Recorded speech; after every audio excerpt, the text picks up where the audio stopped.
Welcome again to Discovering Disabilities in Dearborn. As always, I'm Ali. I'm Rashad. And today we have the privilege of being joined by Hind, who has a unique story to share with us. Hind, please tell us a little bit about yourself. Hi, thank you for having me on. I really appreciate the opportunity. My name is Hind, and I am from Ann Arbor originally and went to the University of Michigan. And I was... Should I just tell you about my disability? Yes, go for it. Go for Okay. it. So I was born with a genetic, it's like a gene mutation in my retina. And so it left me legally blind. So I have like very limited vision. So I have zero vision in my central vision. You know how some people are they have tunnel vision?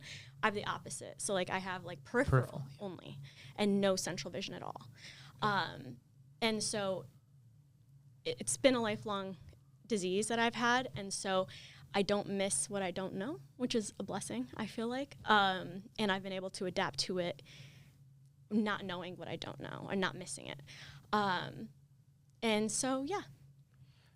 So you were born with this condition. Can you tell us a little bit about your upbringing with this condition, your childhood, some of the challenges that you faced with this visual impairment? Yes. So they found out when I was a few months old because I just wasn't visually responsive. I had all of the right milestones and I was doing all the right things in due time, but all of the visual response wasn't there.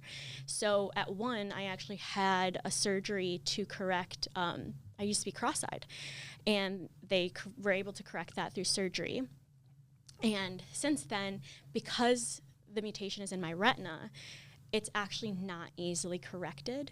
Just recently, there's been like gene therapy and retina research done on it, but it's such an invasive, intensive process to correct that I'm almost like, man, if there was a correction for it, I don't know if I'd want it, because I do have a little bit of vision that it's so valuable to me that I wouldn't even want to lose it. So growing up, I didn't actually know I was different or had it until I was put in the context of other people.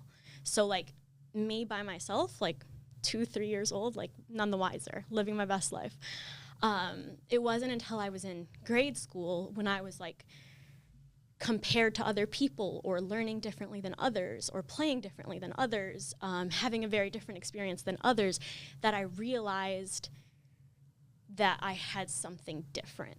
And it's a strange process of like not having any control over it or being able to change it. And also it becomes this third party, like an extension of your personality. Like it becomes like a part of you. And you see the world through the lens of it. Like everything that you experience and everything you do is experienced through the lens of this disability, right? Because it affects your everyday, all day. Like you don't get to turn it off, right? My family was great about it, though. They raised me with really high expectations, no excuses not to succeed, not to perform, never let me feel bad about myself or feel sorry for myself. So that really normalized a lot for me. Yeah. That's amazing that you have supportive parents like that. Very much so. Yeah. Could you tell us about you said your peripheral vision is somewhat intact. Could you tell us the extent of that? Sure. So zero central vision. So my peripheral is extremely limited. So I'm very nearsighted, like super nearsighted. And it affects me in specific ways in terms of like I can't drive. I really struggle with depth perception. Darkness is really hard to navigate. Let me think what else. Social cues, like someone, reaching out their hand to shake my hand, or facial expressions or body language. Like those are things that I just totally lost on me. The tone of your voice, I can read like a book, but do you feel like that, like you have that ability better than others because very you've much depended? so, yes. Okay. So I rely on things like my hearing, my memory is also something I rely on very heavily. But tonality means a lot to me, which is why, like, if I'm in a foreign country or I'm dealing with someone that's deaf, like, it's hilarious because, like, the one thing I rely on is, like, completely gone. Right. Would you say that it also helped you develop more patience? It helped me develop a lot more empathy, actually. So, like, because I've had to be patient with myself and, like, grow through this process in and of myself, it's allowed me to give other people that patience and empathy a lot more than I think I would have otherwise. Okay. And so you mentioned some of the disadvantages, of course, to having the disability, and also some advantages. Growing up, you know, like going through school, making friends, I can only imagine how that must have been for you. You want to talk a little bit about how your social life was growing up? It's really hard because, so for us generally, being Arab, a lot of the things we were raised with was out of fear, right? Like, we had friends, but like you leave them at school, or so like even being raised just Arab, not even having a disability, was very rooted in like fear or needing to control or conceal certain things, especially during 9/11 and stuff. And so you throw on top of that me having a disability, and my family was a lot more protective and a lot more, what's the word I'm looking for? Like, kind of overbearing when it came to social circles. Like, it was really hard for me to make friends a lot of the time because of those two dynamics playing at the same time. So you think it was more of your parents being overprotective, not so much people but excluding also you? Kids are really mean, Yeah. right? Like, I've also been bullied my entire life. Like, some of my earliest memories were like being bullied in elementary school for learning differently, or having to leave class to go learn Braille, or like do the weird things that people didn't understand. And so, like, I've been bullied my entire life because people are scared of what they don't understand, and kids can be really cruel.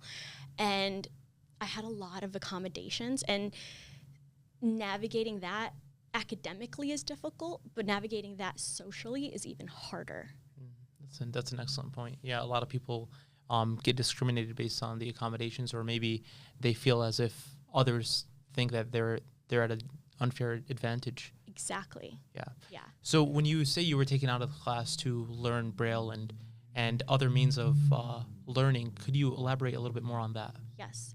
So when I was in grade school, the ADA was just becoming a thing, like legally, let alone implementing it culturally and academically, right?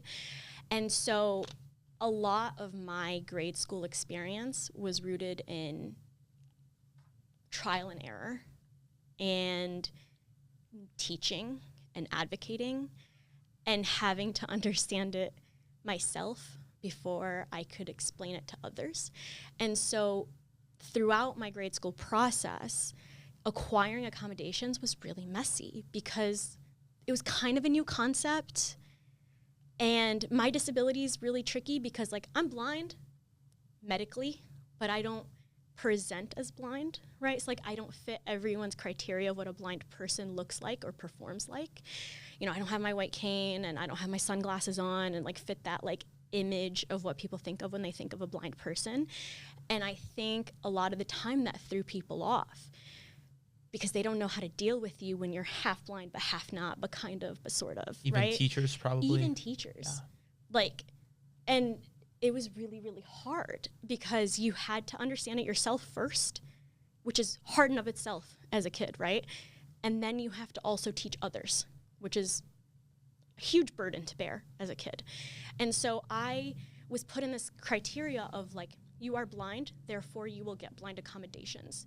So I had to, in grade school, I didn't learn how to handwrite. I never learned how to handwrite. I was taken out of classes to go learn Braille because they're like, you're blind. Blind people read Braille. And I'm like, this is really boring. Like, I don't need this. And it took, I think, until like 5th, 6th grade that I was like, finally, like, I don't think I actually need this. I think I can get away with large print and text-to-speech and tech and things. And it took me years of like getting pulled out of class, having mobility and orientation, having a huge CCTV in the back of the room, having to learn Braille, having a TA in class, like having all of these accommodations. And some of them were great and some of them weren't. And it really was a trial and error process. And it's hard because throughout my grade school experience, what do kids want? They just want to be like everyone else. Yeah. And so I went through this identity crisis of almost mourning my life because of my disability. And I felt really bad about myself. And that's a part of it that a lot of people don't talk about. In terms of like, I just wanted to be like every other kid. Like, I resented my disability. I was really angry with it for a long time because I just wanted to like not think so hard. I just wanted to learn like everybody else. Yeah. I didn't need to be in the special ed classes. Like, I don't have learning needs. Do you see what I, like, I don't have a learning disability. I have a physical disability that affects my learning, but I learn fine when I'm accommodated, right? So it sounds like sometimes people are put in these really broad categories, and you know, this very low resolution could sometimes be doing students a disservice, such as yourself. So it also sounds like a large part of this is self-advocacy. Absolutely. Disability is such a spectrum. Yeah. Like, there's every single disability is on a spectrum. Mm-hmm. Not one disability is a finite definition of like this disability is this. It's interesting that you say that, because the most common, you know, spectrum that we hear of is ASD, autism spectrum disorder. But I think the word spectrum's in the exactly. in the description, I think, but I think you raise a very important point that other disabilities, such as visual impairments and others, disability. Every single. I mean, you have like completely blind people who still see shadows or still see, you know, small specks of things. Like, it's not any one definition of a disability is that finite definition for people. Like, the definition on paper and the experience of an individual are not the same. Yeah, very, very well said. I just have one question regarding the genetic nature of your disability. Does it have a name, your condition? So it's weird. I've had like 2 different diagnoses with every ophthalmologist that I've seen throughout my life. So it's a combination of like retina pigmentosa and Leber's congenital amaurosa.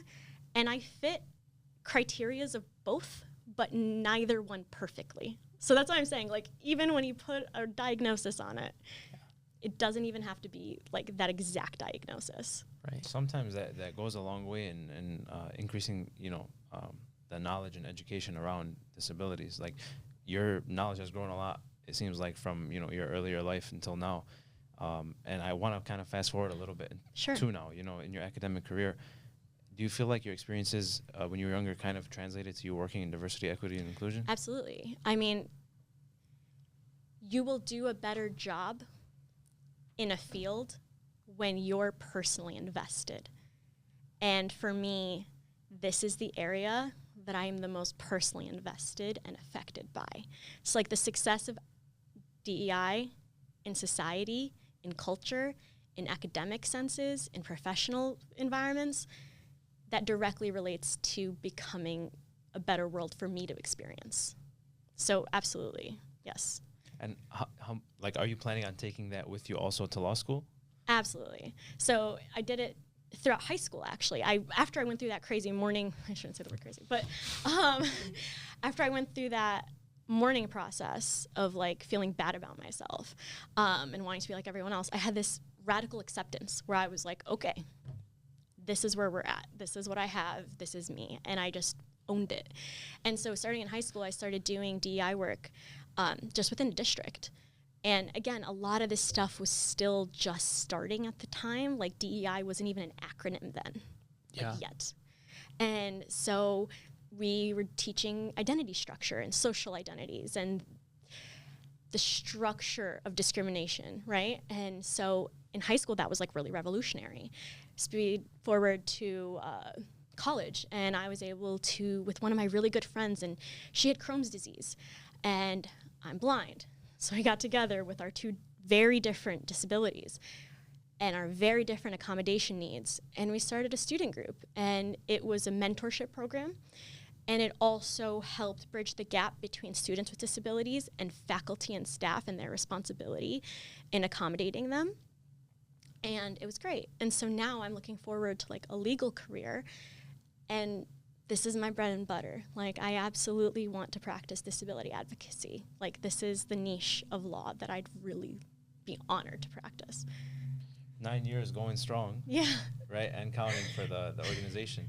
You want to talk a little bit about the organization and like get into specifics of what you guys do? No? It's okay. It's okay. It's okay. Okay. We started senior year, and then like we left. So. Okay.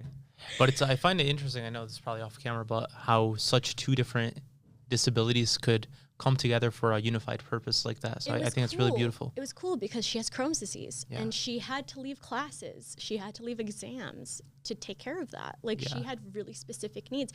And then me on the flip side, I had testing accommodations and Yeah. classroom accommodations. And so we were experiencing disability very differently, but equally. Does that make sense? Yeah, Like right, we yeah. both had our own experience with it and it was relatable.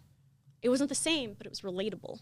So you said that going back right now to 5th and 6th grade when you started noticing that you don't need to learn in Braille, how did you start advocating for yourself and how did that look like with respect to the accommodations that you received? It was awkward because, like, I was really grateful to have these accommodations and these services provided to me. But I almost felt ungrateful saying that I don't need it. And it was really awkward for me to have to, and it was me and my mom. And like I had a talk with her and I told her, I was like, I don't need this. Like this isn't something I want to do for the rest of my life. And I knew that in 5th grade. And she was like, are you sure? And I said, yes. And so we sat down with the instructor and I was just like, I don't think this is it. And sure enough, like we just, what people I think forget a lot of the time in the realm of accommodations, especially when they're dealing with students in grade schools in these districts, is that it is your job as a student, it is your job as a parent to advocate, understand, and be able to get these kids what they need. Yeah. It's not, I mean, it is the administrative's job to provide it, but it is almost doing your student a disservice by allowing the administration to dictate what your student gets, because they will always, almost always, do the minimum or what they think or what is convenient or what's available. Like very rarely will you find an advocate in administration. It's not tailored, It's yeah. not impossible. There are great administrators out there that love this. But it's rare, and that's really sad to say, but it is. So it really is a responsibility of a student, of a parent, to like bear that burden, unfortunately, to tell the school, to tell the district, to tell the university what the student requires. Right. And then work through that process of acquiring those accommodations. But rarely will the administration do it perfectly the first go. And rarely are parents advocating for their children to that extent. I mean, a lot of parents don't know the message that you're sending, so I think you're delivering a very It's so important. one. Yeah. It's so important because these students, like these kids, you know, it's hard enough on them to understand what they're dealing with physically, emotionally, socially, let alone having to figure it out in a classroom setting, let alone having to tell teachers and administrators. It's a lot. It's a lot to bear as a kid. So the transition of like learning from Braille into like large text, did that ever end up happening or? Yeah, I never went back. And luckily, Can you technology hasn't either. Tech's gotten widely better and more accessible, and there's nothing I can't do. Yeah, tech has been my saving grace. And actually, COVID, in a lot of ways, COVID was really bad for a lot of people, right? It was just this depressive state of people having to adjust and not socialize. But I think what people are missing is that in a lot of ways, COVID was actually an era that worked for a lot of people with disabilities because it showed people how technology can be used. Yeah. It showed people the potential of what can happen when people are willing to try. It's kind of sad that it took a whole pandemic to Right? convey that message. Exactly. Right. Well, sometimes, you know, big events are needed to Yeah, for kind of, sure. you know, bring to light Costly the event. smaller things. Yep. True. Are you still able to read No, Braille? I totally can't even forgot talk. it. I completely forgot it. Repeat that question, please. My husband it's totally makes fun of me all the time. He's like, you're the Completely only forgot? blind person that doesn't know how to read Braille. No, I totally forgot it. So now I can't handwrite or read Braille. So So, speaking of your husband, you guys have a child, and There's another one on the way. Yes, I inshallah. don't know if you want me to reveal it on camera. No, it's cool. Um, That's good. But I wanted to ask, you did mention that this is a genetic condition. Was there ever a concern about it being passed on to? So I actually had an ophthalmologist come and tell me when I was 16. Imagine being a 16-year-old girl with all those insecurities and hormones and him being like, you shouldn't have kids. You should really consider not ever having a child. Oh, really? And I was like, cool, man, thanks. And then also in our community, they kind of see people with disabilities as kind of undesirable, right? And so I just saw this whole world of people that don't want me and like no potential to get married, and people don't want me for their sons. And I had one guy be like, I'll marry you, but you're not allowed to go to school because I just don't want to deal with that. And I'm like, cool, well, this isn't compatible, so thank you for your time. So like these are the things that like a lot of people don't understand, is like there's these social pressures for you to like be this undesirable thing and be okay with it and accept it. I wasn't that girl. I couldn't accept it. So I got married after undergrad, and I had this like feeling where I was like, I know this is genetic, and I know this could pass down to my kids. Like, I am well aware of that. Come to find out, it's only super duper genetic if I marry within my bloodline, which I didn't. And I realized that like it is genetic, and like any of my kids pose a risk to getting it. But then I started thinking, like, who cares? Like, so what? Yeah. What better person to take care of somebody disabled than somebody that's disabled? You know what I mean? Right, Like, who better to empathize and understand and accommodate anyone with a disability than someone that gets it firsthand? And so I just had this epiphany where I was like, I don't care. Why is this such a big, bad thing? Like, I'm fine. Also, people have kids all the time who end up disabled, and nobody's like, oh, you have bad genetics. It's just, you know, God's work. Right. So I felt like at a certain point I just had to strip the stigma and like strip the worry. And the first question everybody gave when Nadine was born was like, is she okay? Is anything wrong? Yeah. And like, alhamdulillah, she's great, nothing. But people don't understand that you can also acquire disabilities anytime in your life. True. People don't understand that you can be at any stage, any age, perfect health, and become disabled anytime. And so this archaic idea of disability just felt super played out and wasn't what I wanted to dictate my life through. That's a beautiful change in perspective that you had, and I think that's a very important realization that you're sharing. So thank you for sharing that, and alhamdulillah that you have a daughter and you experienced that and overcame a lot of your challenges. Alhamdulillah. And I can't think of more supportive parents than you and Drew. You guys have been You know doing what an I'm amazing saying? job. Like, Yep. We got to bring him on. Yeah, we should bring him on. He may join us later today. He is here today, so he may be joining us. But hey, everyone, thank you for listening. We hope you're enjoying the podcast so far. If you or someone you know would be interested in being a guest on the podcast, or if you have any feedback, please feel free to reach out to us on Instagram at DreamDearborn, or on our website at dreamdearborn.org, or on our email at disabilitiesproject@umich.edu. Thank you. All right, so we have Drew here. but we have the hard names.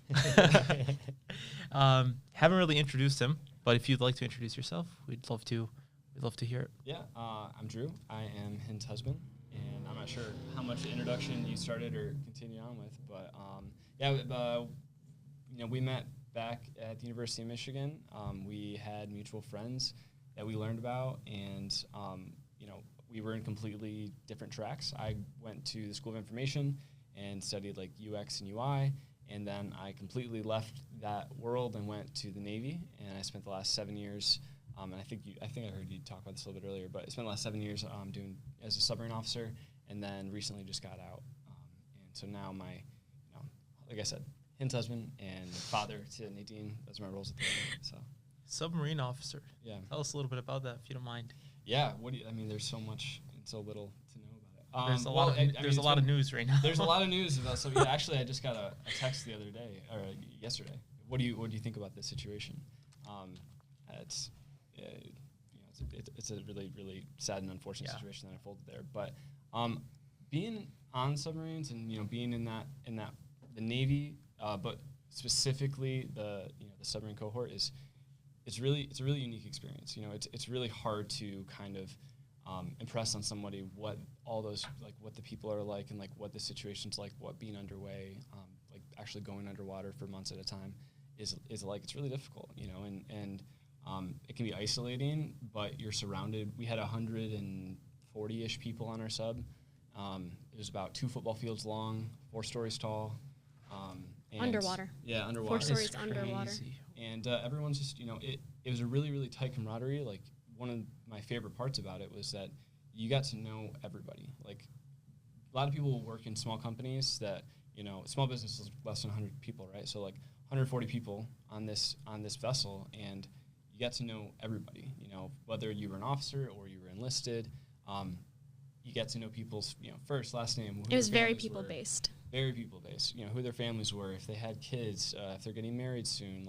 You live with people, you fought with people, you work with people, and everybody relied on each other. And everyone's away from their families. Yeah, and everyone's just literally in the same boat. And that's how it comes from, I guess. But, everyone's away from their families, so you're enduring a hard that no one at home can really understand. Know what it's really like to be 24 hours, 7 days a week, no sun. You're creating this normal. He came back not tan. Not tan. Did anyone have a disability? You're not allowed to. So yeah, that's the thing though, is that because you are separated from everything, we don't have consistent and predictable access to medications like Adderall, for example. Or accommodations. Or accommodations in any way, shape, or form, right? The entire submarine is, there's narrow ladders that are steel, and everyone is required, first and foremost, to be able I navigated them fine. Yeah, it's true. You've gone a couple times. But everyone's required to be able to, put out a fire because you're in a steel tube underwater. And if there's a fire, there's smoke, and there's nowhere for the air to go, right? Or flooding. Or any other kind of, damage control situation. And I don't get paid enough to do that kind of stuff. So everybody needs to be able to respond to it. So because of that, for submarines specifically, they're pretty high standards, and there's a lot of things that would disqualify you. Even as simple as a shellfish allergy, because that's some of the food that we have down there, right? Yeah. And so you can't be in a place. It's very very difficult. We do have some medical personnel on board, but it's very difficult to be able to do anything of substance to save somebody. So it could be anything, like depression, ADHD, anything. Wow. It's disqualifying. Yeah. What about back at the base? Was there anybody who had a disability back at the base, or was it just in general? When you go into the Navy and you actually get screened into each individual community, if you're going to go be a pilot, or if you want, as for officers coming from where I was, if you're going to go be a pilot, or you're going to go work on a ship, or go work on a submarine, before you get accepted into those communities, or before you actually go there, you have to go do medical screening.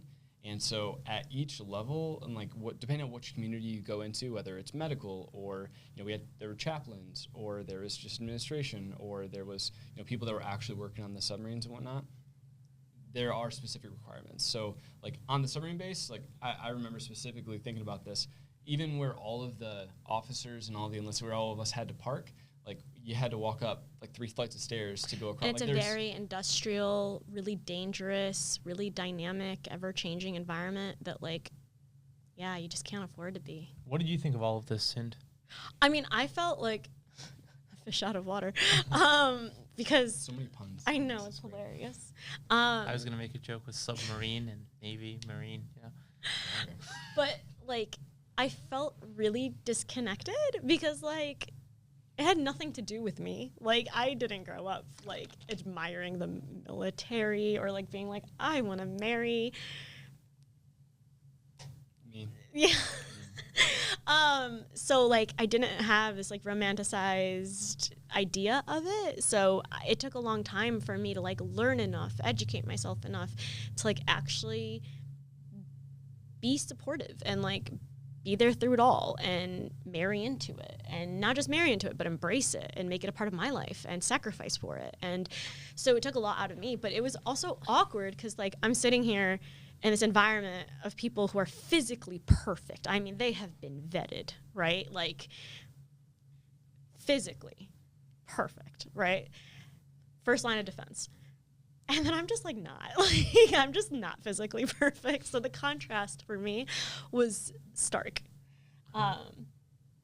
Now, looking back, I realized that it wasn't that stark because a lot of people had things like depression and anxiety and things that aren't necessarily physical, but like are still considered disorders or disabilities. Yeah. And so now looking debilitating. back, and are debilitating. You're absolutely right, especially untreated. And there was a strong stigma around therapy or counseling. And so now looking back, like now that we're a little bit removed, I realized that like maybe I gave them a little bit too much credit because, you know, no one's whole. And so, yeah. Going back to the mutual friends, you didn't really elaborate on how you guys have ultimately met, how that encounter was like, given that you guys had differences. Was there any difficulty? And well, the thing is that like when you meet me, like out in public with my friends in my comfort zone, you can't really tell. I couldn't tell, honestly. Until you can tell. I really could not tell. You see what I mean? I was going to go. That's why I'm tricky. You can't tell, and then you're like, I just want. Is it every like you know what I'm saying? Like, yeah. I just want to double check. No. Had you not said podcast outside of the mosque, I want to have talked to you. See what I mean? Like if you don't know, you don't like unless you get into the nuances of you know seeing me text or not making eye contact. Earlier, like if you had a cane, like that'd be a this sure giveaway. Right. But like I can't make eye contact. Yeah. I text funny. I read funny. Like unless you get into the nuances of that, you can't really tell. So like even in our first few encounters, he couldn't tell. Right? Yeah. And then, you know, as I learned, I was just like, oh, okay. But at this point in time, like we were super, you know, senior year of college, like she was obviously smarter than me, and like was crushing all these classes and like could talk about. And it was also an election year, so like her brain didn't stop moving, right? So it's true. Right. So back then, and so 2016, you know, all these things are going on. Any questions? Just like, well, not just here's what's going on in American politics, but like here's how this encounters with the world and all that. So she's. Let me tell you about Cold War politics, Drew. Yeah, and so everything relates back to Cold War politics. What I've learned in this marriage, if I've learned anything, everything goes back to the Cold War.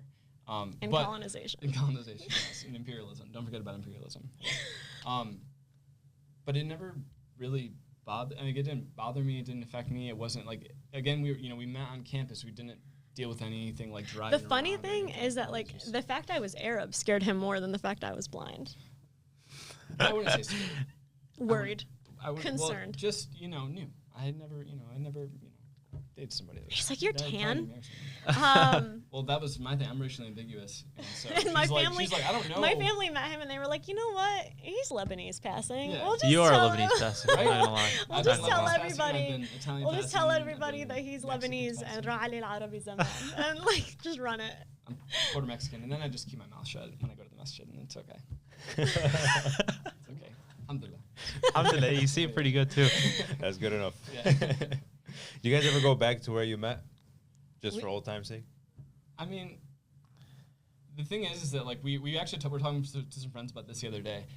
Being in Ann Arbor as a student is and you guys know, right? It's a totally different world. No, Drew, they graduated like 2 years ago. Then you'll learn. It's a totally different world going back a year or two later than it is to go back like 5, 6, 7, 8 years. It's different. It's so it different. Changes. I could Like, live in No, Ann I know what you're Arbor. talking about. Yeah. I know I could exactly live in what Ann you're Arbor my whole life and never go back to Southview. Right. Yeah. Oh my God. Yeah. But like So- as an so it's undergrad, like- live there. So it's like you could be in the same area, but like the mentality and like everything is just completely different. I'm also you not know? taking Nadine to Southview. Absolutely not. Yeah, don't It's fine. blame you. But Take her to Joe's Pizza and she'll be Yeah, she'll she'll be be happy all with right. that. they didn't even have Southview pizza there. That's completely ignorant. Yeah, they knocked down that whole entire. R.I.P. But pretty good. but yeah, we were just talking about that. It's just like being in Ann Arbor in different stages. It's just it is completely different every time you go back. Yeah. So Oh, I wanted to ask, how have you been accommodating throughout this marriage? And same question to you, Hind. How have you been accommodating in this marriage? how have I been accommodating in this marriage? So I'll say like the driving part. Well, Yes, yeah, very much so. Yeah, which is I like to drive, so it never really And I bothered me. can't, so it's perfect. Match made in disability heaven. Perfect. But other things in terms of just like normalizing it. Like he's done a really good job of just like when he looks at me, that's not what he sees. You know what I mean? Like I'm so much more in our marriage than just his blind wife. Right. You know what I mean? So like that mental difference versus like the community that I was raised in, or like, you know, certain circles that I've been in the past where like all they saw me for was that, or like it's the defining factor of whether or not I was treated a certain way or got certain opportunities, or like I don't have that struggle with him. Like he normalizes it to a point where like it's not a thing. Like it is like it is something to accommodate and think about, but it's not it. Yeah, like it's so. It is something to you know to recognize. Like it's not something to be ignored. But it's also kind of cute because like when we walk, like I'll hold his arm. But like what man doesn't want his wife holding onto his arm, right? So like it's kind of endearing. Yeah. But there are specific things like obviously you know driving, but I think one thing that was maybe it's just you know men. This is how generally now, because some people are really clean and are like really good at organizing. But like she said earlier about everything kind of needs to be where it is.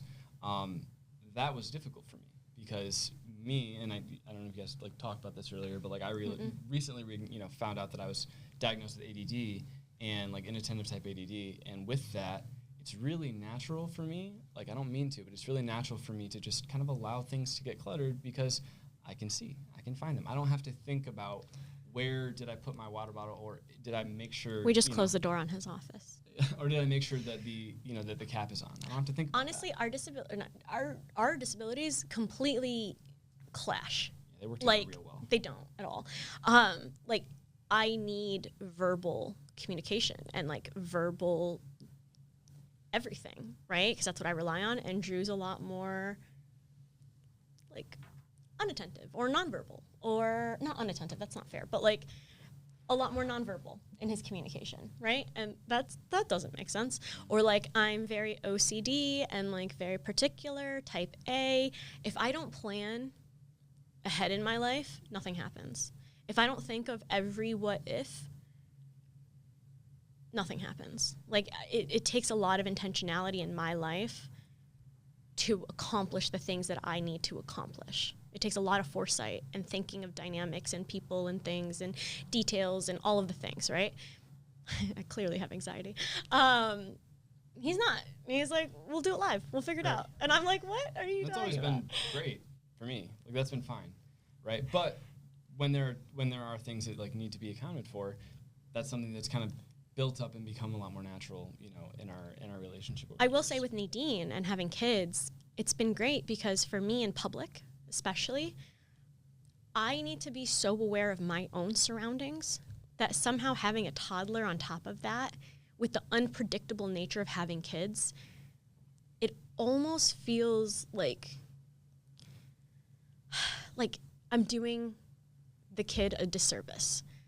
So in public, for example, Drew will change her diaper, and Drew will take care of her, and Drew will feed her in public because it's an uncontrolled environment for me.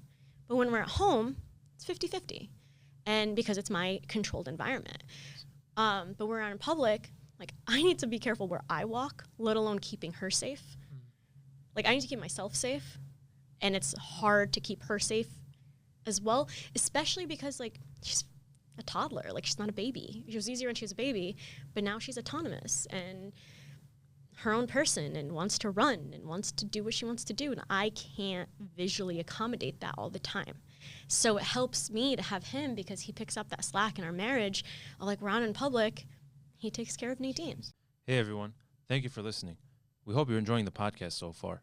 If you or someone you know would be interested in being a guest on the podcast, or if you have any feedback, please feel free to reach out to us on Instagram at DreamDearborn, or on our website at dreamdearborn.org, or on our email at disabilitiesproject@umich.edu.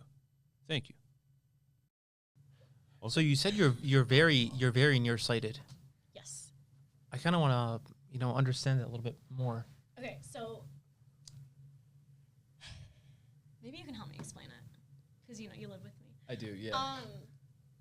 So because I only have periphery, I will read out of the corner of my eye. So like, here's a water bottle, right? So like, if I want to read the label, I read like this. Okay. That's how. Or when I text, the text on my screen is huge, and I read it like this. And so it's funny to be out in public when I do that because, again, I have no central vision. So if I'm not super locked on my surroundings 100% of the time, I would literally walk into something that's directly in front of me, and people are like, "It was in front of you. Why didn't you? Why did you run into it?" And so, when I'm with someone, like when I'm walking with Drew, or even Nadine now, I'm a little bit more relaxed, and I'm able to kind of function like a normal person because I don't have to be so aware of all of my surroundings. But when I'm by myself, I am like high alert. Like I am like paying attention to every detail of everything in front of me, and it's exhausting. Like even just walking around my neighborhood or something, like I have to be aware of all of my surroundings so I don't run into a branch that's right in front of me or walk over or trip over something. Or it's hard. Like I'm not saying it's impossible because like I obviously have traveled and went to college and did all of these things, but it's a very intentional experience every day in my life. Which is why for me, being in really controlled environments, having a lot of control over my surroundings, having a lot of organization in my home, knowing when I put something down, it will be there. It alleviates a lot of anxiety for me. It alleviates a lot of stress, and it strips me of having to like pay such close visual attention, strain myself, think so hard unnecessarily. Right. So has anyone, sorry if this is a silly question, but has anyone ever suggested to use a cane? And yes, but here's the thing, like, that's often, in my experience, been more for other people's awareness of me than my own. I see. Because I can do it. You can, yeah. I can. It takes a lot of effort, but I can. And even when I'm using my cane, which I have, I'm just as high alert. Like I'm doing the exact same amount of looking and thinking and awareness as I would without it. Because yes, it's great, but it's not 100% of the time. Does that make sense? Yes. So you've overcome a lot, and I'm sure you're gonna crush law school. But what are your plans for law school with the rigors of being a graduate student, with the struggles of your disability? Sure. Have you thought about that a little bit more? Absolutely. So there's this, the ADA is a great document that I recommend everyone read. There's this notion that as you go up through academia, your accommodations decrease, right? So like in undergrad, you have more accommodations than you had in grad school. In grade school, you had more than you had in undergrad, right? So like there's this preconceived notion that you're supposed to decrease as the rigors of your academia increase. That sounds kind of counterintuitive. Doesn't it? It's also legally counterintuitive. The ADA actually requires that you have accommodations that allow you to enjoy the fruits of whatever program you're in from pre-K all the way up in the way that you need as a student.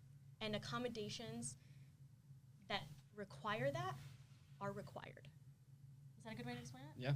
Yes. And so it's nice because, yes, law school is objectively difficult and it is objectively straining, and it's going to be the worst, best experience of my life, and I'm so excited about it. Like, I'm so excited for all-nighters and to struggle through case law and have never-ending, like, memorization of outlines and nerdy things that no one else understands. But it doesn't need to be unnecessarily difficult. Yes. And there are accommodations that should be put in place to alleviate that burden and strain. To allow you to just focus on the material, to allow you to just be a student, rather than having to burden yourself with doing more work than necessary, doing more work than anyone else. Aside from accommodations, are there any resources or things that you've kind of figured out on your own that you might think may prove beneficial for someone with a visual impairment? Oh my gosh, yes. Actually, not just visual impairment, but like anybody with a disability. So Great. like, the state of Michigan's actually awesome when it comes to vocational rehabilitation, VR training. So there are departments within the state, and most disabilities fit within a category of these departments. And they provide tech and job training and academic resources and mobility training. And it's amazing that these things exist, right? They work with districts to help you navigate your vocational needs and goals.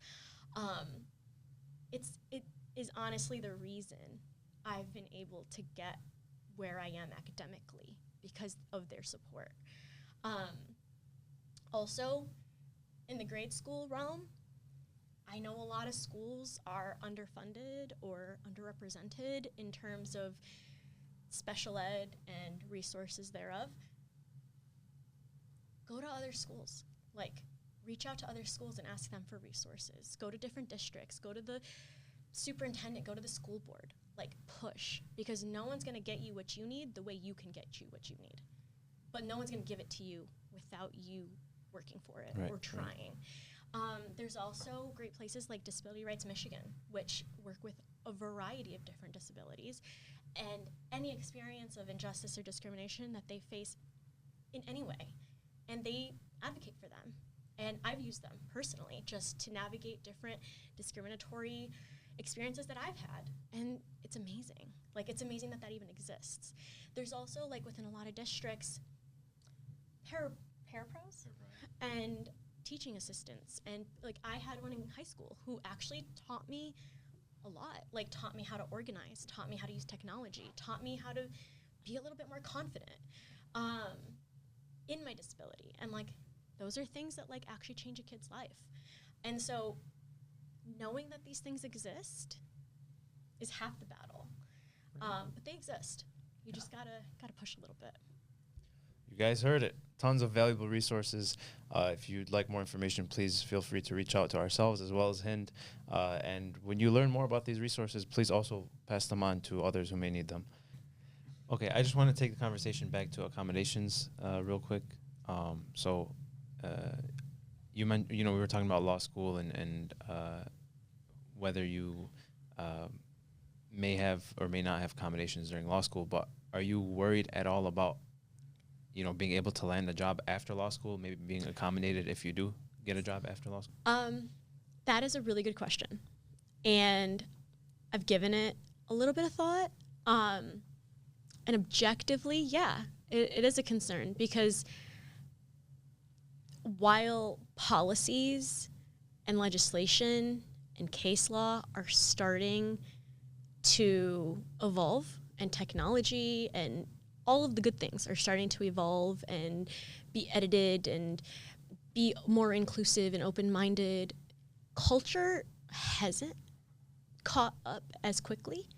And so that does concern me in terms of finding a job after school. But on the other hand, I honestly wouldn't want to work somewhere that didn't value me or what I bring to a profession anyway. So yes, on the one hand, because I know people have preconceived notions and a lot of ignorance, and a lot of people don't know how to talk about these things and aren't disability literate, and discrimination is still very much so a thing.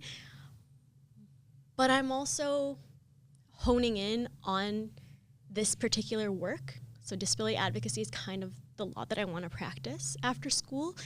And I wouldn't want to work somewhere that didn't value all that I bring to that. So on the one hand, yes, and on the other, no. Is that a good answer? No, that was a great answer. Okay. Andrew, you had something to add? I was just gonna add, like, the tough part with that is that, like, the ADA encompasses all of it, right? It encompasses everything from school, from K through 12 to higher education and master's programs and med school and law school. And that all makes sense because I think we kind of, like, mentally separate, like, schooling from, like, the real world. But in reality, like, the ADA also covers every part of the real world, right? right? All of the employers, whether you're private or you're public, like it covers the exact same thing. So the rights for the same amount of access are still there and are still required and whatnot by law.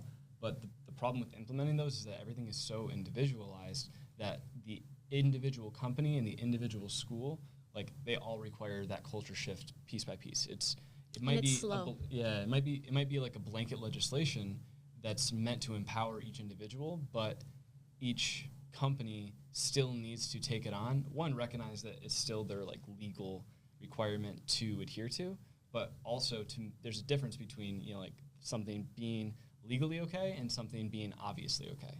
Yeah. Being able to walk in and say, I feel welcome here, versus someone who, like him was saying, is not disability literate. And like while they have that legal requirement, you know, not many people are willing to push that. And that, you know, what's going to precede the cultural change in each place. So that's really hard to see from, you know, you can't really guess out that far ahead. Well, I think it's great that, you know, you're pursuing a field that will allow you to advocate for disabilities. So Who better to advocate for people with disabilities than someone that's had to advocate for their own? yes, You know? yeah. So you could be a pioneer in that I respect. can't wait, and I would be grateful for the opportunity. And in fact, we had another guest, Sarah Nassad, who is also, I don't know if you're familiar with her, but if you watch one of her episodes, so she also went to law school. She went to Detroit Mercy, if I remember correctly, and she's also interested in you know, disability advocacy. Given her disability, she was Miss Wheelchair of Michigan, I believe. So you know, very, very great stuff. So I yeah. love that. For those who haven't watched the episode, please go back and take a listen. Watch them Season all, 1. actually. Yeah. Fantastic. Do you feel like the public is generally, you know, moderately or sufficiently accommodating for your needs? Depends. Like, it's such a day-by-day thing. Like, you'll find people that are, like, so gracious and so understanding and pick up on it and, like, are so kind. If people pick up on it, I mean, if like generally if people, you know, see or don't see it, you know, bother one way or the other. But if people don't pick up on it, and it are like and should or are required to, then that's when you start to see like an actual response. For example, like we've gone to restaurants or we've gone to things before, and like I'll read the menu to her, or I'll read options at you know Chipotle or something, right? And people will like look at me. Like he's like the why are you controlling husband? Her, and I'm like, and then you know she's like, well, That's like the ultimate example of giving people the benefit of the doubt. Exactly. Right? Yeah. Or sometimes when I just want to be a little independent, I'll be like, Drew, I got it. I'm going to read the menu myself. And I'll pull out my phone, I'll use my magnifier, and I'll read the menu myself. But I read funny. Like, it doesn't look like society expects it to look. Yeah. And therefore, what's wrong with you? So what would you want people to do in public settings? Ask questions. Like, no one ever wished that someone hadn't asked. You know what I mean? Like, I'd rather somebody ask better questions and be more curious and empathetic and not ask it like a jerk, but like genuinely ask, you know, like if I'm out in a restaurant or going shopping, ask how you can help me. Like, don't assume how you can help. Ask what I need. Or ask me what I need accommodated. Or like ask the question, because I guarantee you that person knows what they need better than you do. This is a common theme that we've seen on this podcast, you know, from people on wheelchairs to you. You know, so people on wheelchairs sometimes get pushed by random people, and like, they don't like touch that. me. Yeah, yeah. Like, this is an extension of my body. Like, Exactly. don't touch me. really just Yeah, pushes we them. Super weird. Exactly. You guys make a very strong team. We had a question in there about, well, first of all, you know, making the strong team with him going into law and you going into business. Yeah. 1 semester left, we hear. Yep. Congrats. Thank you. Congratulations. Ross Business School. What a school. Looking forward to it. All right. So one thing we were curious about kind of is if you've ever experienced a need for accommodations in business, in the business field, or maybe not necessarily a need, but also an actual accommodation for people with disabilities in the business field. Or if you've worked with anyone who needed such accommodations. I'm trying to think, because the tough part is that I've spent my whole career not in the like traditional, you know, business world or sector. So all of or my, disability. Yeah, or disability, right? Because everything was weeded out, right? Right? Everybody was kept away from being in that community.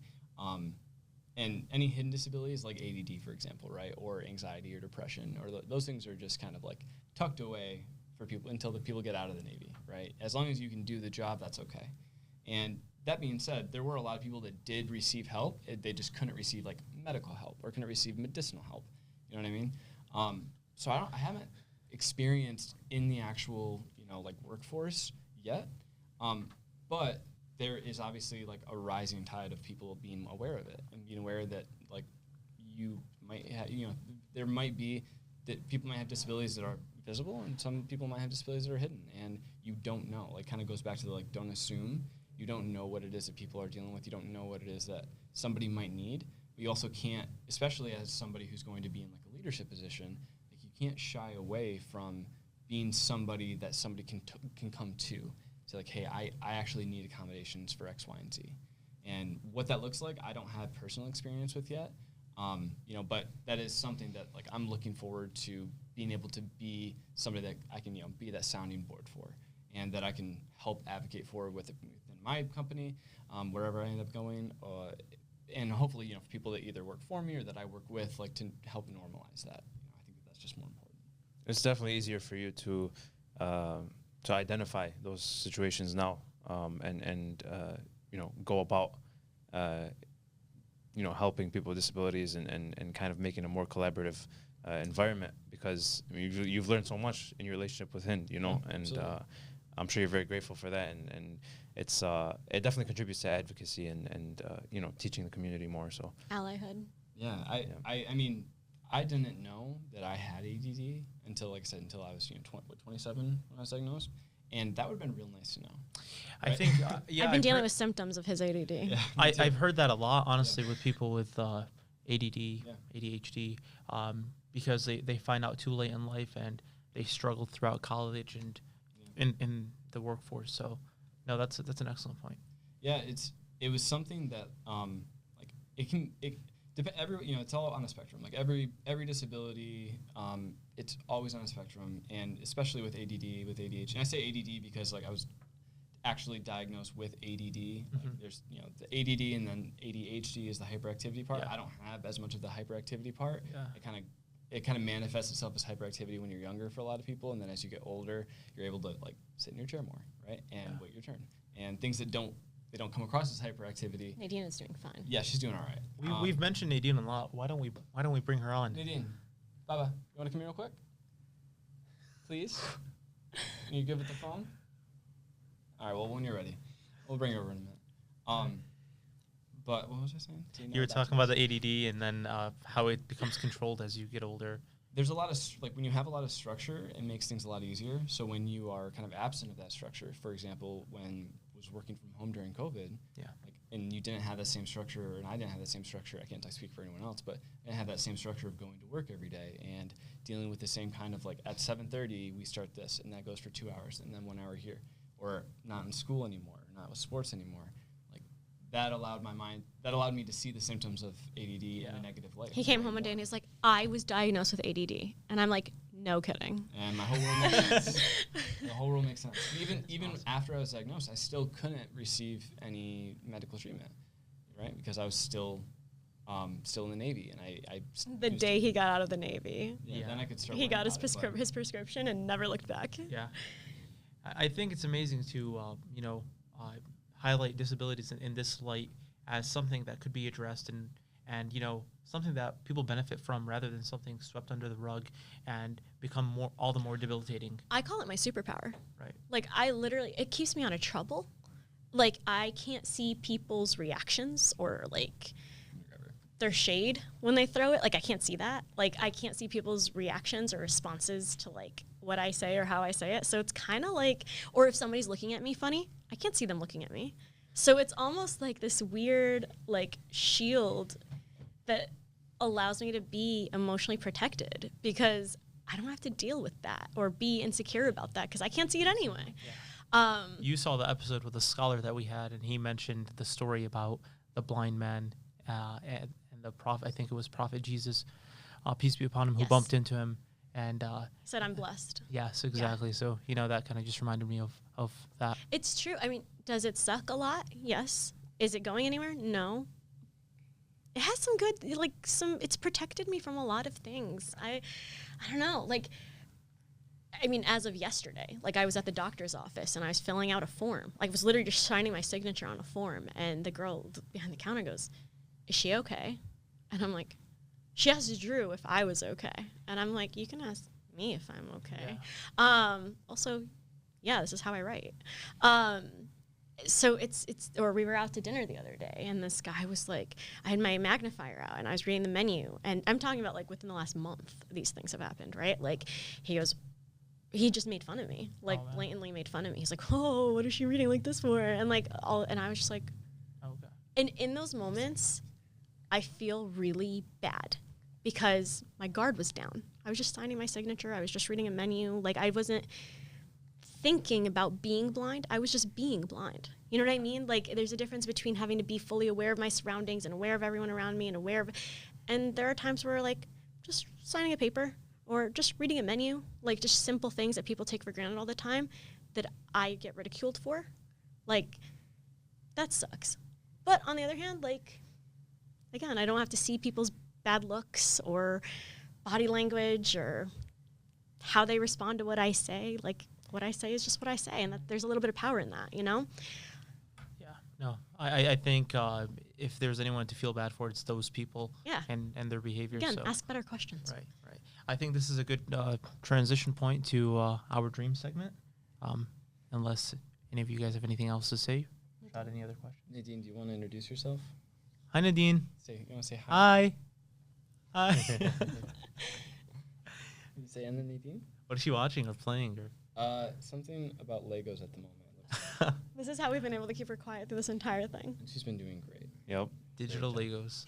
Go ahead, Papa. And what a support system she has in both of her parents.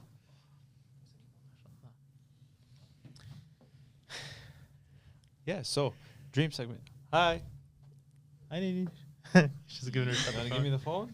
You're the one that asked for her to come over, so this is how this works. That's her most prized possession right now. Wow, Rashad. She's just stretching now. You guys have the same hair. You guys, I was yeah. Hers is nicer though. She's feeling real comfortable. And hers is still growing. I'm losing. Hey, similar color too. She's like, you can be a stand for this. This is perfect. What are you watching? Can I watch? Wow. That's a donut. Looks good. What does it show the camera? Yeah? Wow. It's so nice, right? This is what you guys planned on today, right? This is Yeah, exactly. Show it. This is what Nadine is watching, guys. Briefly for the camera. Put her back on the chair. It's so zoomed out, but here you go. Okay, dream segment.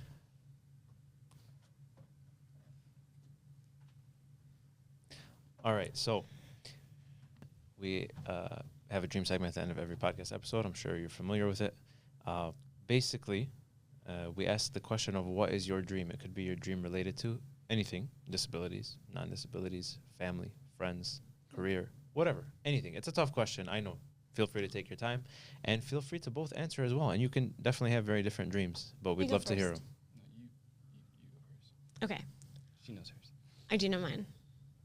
I believe my dream is to live in a more equitable world. So not just equal, but equitable, and to raise my kids in it. Because I think there's this notion right now that equality of opportunity is there, or almost there. Like, you're here, be happy to be here. But I think there's a part of that that's missing, and that's the equity. And that's the part of the equation that's missing right now. It's like, just because I'm here doesn't mean I'm having an equitable experience. And I'm really excited for culture and society to catch up to that discrepancy, where people are more open-minded and willing to accommodate and willing to help, and realize that by doing that for others, it's not you're not losing anything. Like, it's not a threat to your normality. It's not a threat to your experience to have other people accommodated and living an equitable life. I think your career and your advocacy so far, and of course your continued advocacy in the future, will contribute greatly to that. So thank you for everything that you do. Thank you. Drew? I've kind of in this transition into, what is the next phase of working, next phase of life kind of look like. And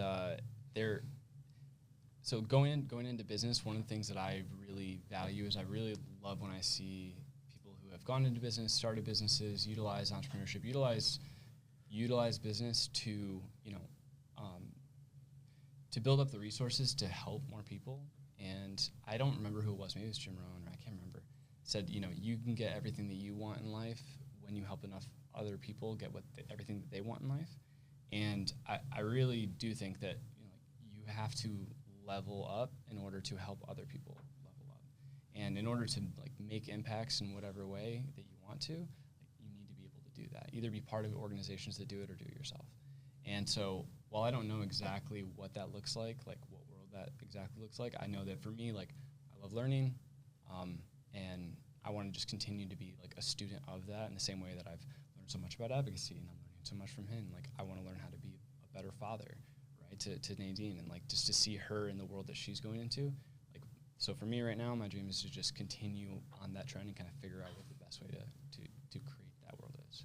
And you've also been doing an amazing job going about that and learning with all of your life experiences so far. We've been doing a deep dive into the ADA recently. Yeah. Yeah. I think these are all great ways to maximize impact, and you guys are well on your way. So Thank you all Hopefully for your dreams come true. Yep. yours as well. Hopefully. All right. Well, you've heard it all. Thank you all for tuning in to Discovering Disabilities in Dearborn with our two amazing guests, Hind and Drew. Thank you all for being here and taking the time. Thanks for having us. And thank you for your service, Drew. Thank you guys for coming on, sharing your stories, and continuing to advocate for disabilities and teach the public more about disabilities and how they can go about learning more about them. But thank you again to all of our viewers watching at home. Please be sure to follow us on our socials, Dream Dearborn, on Instagram, Facebook. We're even on YouTube. And please check out our other podcast episodes. This is season 2. We also have a season 1. It's been a pleasure with Drew and with Hind. We'll see you on the next one. Peace.